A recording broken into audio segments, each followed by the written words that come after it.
صباح الخير، عاملين ايه؟ يا رب تكونوا بخير وكل سنه وانتم طيبين. احنا هنبدا بقى نواعم العيد. اول حاجه طبعا هنعملها البوتفور. هنا زي ما انتم شايفين العلبه دي انا مشكلاها انواع كتير. في اللي بالشوكولاته وفي باللوتس وفي ساده وفي بالبيستاشيو وفي بالمربى طبعا اللي هو التقليدي العادي اللي هو بجوز الهند. يعني في كذا شكل وعملنا كذا شكل. طبعا انا صورت لكم الصواني قبل السوا وبعد السوا. هو ما فرش، يعتبر فرش يعني حاجه بسيطه يعني. والرسمه طلعت مظبوطه قوي وباينه. طبعا الاقماع ممكن اي قمع انت بتحبيه او اي شكل انت بتحبيه تعملي بيها. اهي الصوب اول ما طلع من الفرن السوا بتاعه مظبوط قوي. والقوالب عندك البني حطي فيها واحده بيضه عشان تعرفي السوا بتاعها مظبوط او لا. بتجيبي العجان، لازم بقى مضرب كهربائي او عجان. هنحط فيه 750 جرام زبده، والزبده دي بتبقى بدرجه حراره الغرفه يعني لينه عشان طبعا ما تكسرش معايا العجان او المضرب الكهربائي ما يبص مني. بجيب كيلو دقيق، الكيلو بحوش منه 90 جرام بالظبط. يعني وزنيه كده على الميزان 90 جرام، يعني 3 معالق كبار مليانين قوي. و200 جرام سكر بودر وبيضتين معاهم صفار بيضة، او عايزه تحطي 3 كاملين برضو عادي، بس الصفار بيدي نعومه شويه. اول حاجه ببدا بيها هحط السكر البودر مع الزبده. الزبده طبعا بتبقى لينه، بضرب يعني بفضل اضرب باستمرار لغايه ما يبقى زي الكريم شانتيه كده ويهيش قوي. بنزل بالبيضه بيضه. طبعا مع الفانيليا احطي اي فانيليا انت عايزاها، او ممكن برضو فانيليا اللي هي السائله، هتدي برضو طعم حلو وريحه حلوه. واضرب القوام هنا بقى بيختلف، بيبيض قوي. وبعدين ابتدي بقى انزل بالدقيق. طبعا انت هنا الدقيق المستخدم بتاعك حكو بسكوت، فاحنا بنحط المقدار بالظبط اللي هو الكيلو، واللي انا بحوش منه 90 جرام. بس بياخد تقليبتين بالعجان، او مثلا تقلبيهم بمعلقه. هما تقليبتين، ما تقلبيش كتير في المرحله دي عشان لو قلبتي كتير مش هيظبط معاكي، وهيطلع معاكي طبعا حاجات العيد كلها ناشفه ومش هتلاقيها ناعمه خالص، والمقادير والزبده وده كله هيروح علينا على الفاضي. فهي بتبقى تقليبه بسيطه خالص.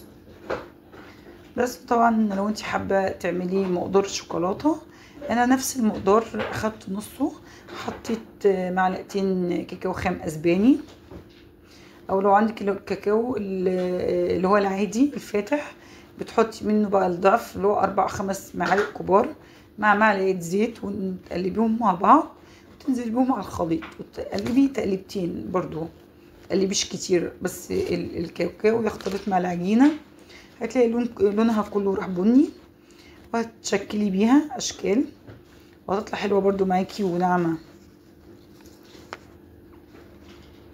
بس بتبتدي بقى تجيبي الصواني. انا بحب ادهن الصواني كلها معلقه زيت وفرشه تدهنيها وتبتدي تشكلي.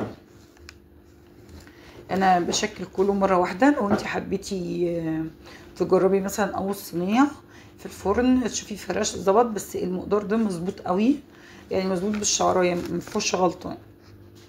هتجربي اول صينيه هتلاقيها طلعت معاكي تمام. تشكلي كل الصواني وابتدي سخني الفرن بتاعك كويس قوي. حطي الصواني في الرف الوسطاني، ولو حسيتي ان الوش مظبطش ممكن تفتحي له الشوايه شويه هياخد لون، بس هو بيطلع مظبوط قوي معاكي ويبقى واخد اللون الذهبي من تحت وفوق.